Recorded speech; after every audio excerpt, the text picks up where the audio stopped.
Can you expand on what public relations really are for a business? Sure. I mean, it is not a silly question. I mean, what is PR is something that I think if you ask anybody that's a publicist, they're like, no one understands what I do. I think for the first 10 years of my career, my parents thought like any article that, a client was in that like I wrote that. And I'm like, I did. I'm not like actually writing it, but the kind of base core service that we offer is media relations. So essentially what we're doing is we are pitching journalists, TV reporters, producers, radio hosts, writers, bloggers to write stories about our clients. So that can be everything from Sauce Magazine doing, 8 fish sandwiches to try for Lenten fish season to, the chef that has a really interesting background and is sourcing heirloom corn from, a small farm in Illinois and, the changing world of sustainability in food. It can, that storytelling piece is a big part of it, but, the media relations is we're kind of getting our clients' story out there for the public. And it can take time, it's not an overnight thing. Like, media relations, if you have something big to announce, of course, a new opening or a huge expansion or something, like, of course that's going to get press, but the little nuanced stories take time to develop. And sometimes we'll pitch something and we'll hear back 2 years later from a journalist, but we're working with journalists locally, regionally, and nationally to tell our clients' stories.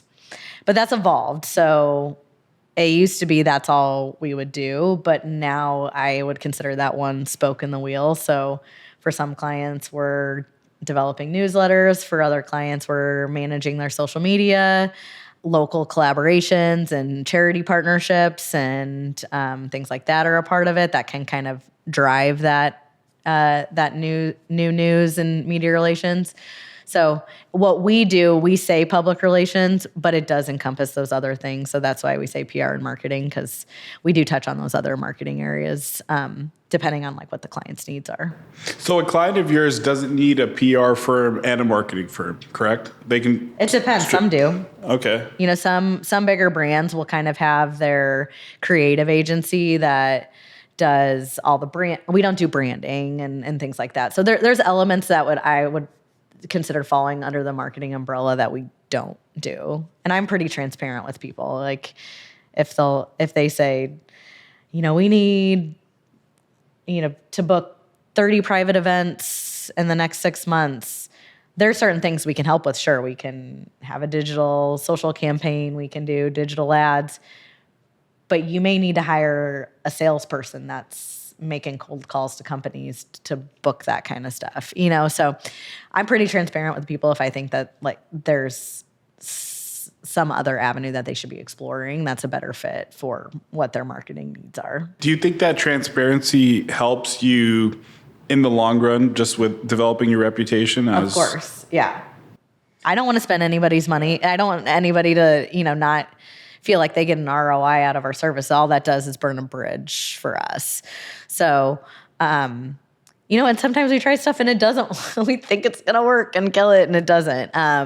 But I think if we go into things with everybody understanding, like we're putting our best foot forward and we're pretty confident that this is going to, move the needle for your company.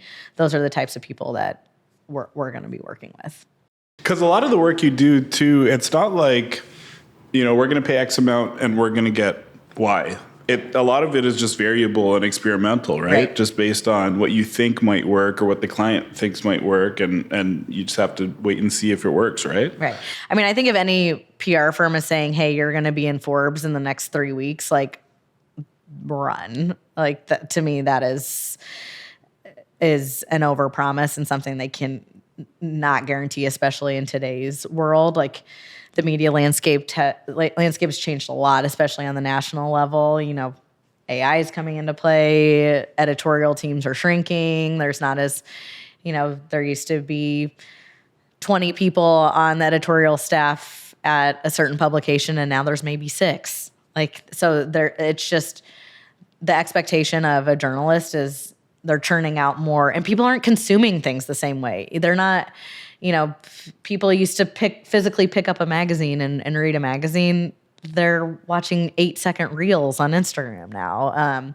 Long format is coming back a little bit, but in different way. People are listening to podcasts. So just like adapting what and how we're securing that same kind of storytelling and the goals of the clients. It just might be a different avenue that we're exploring.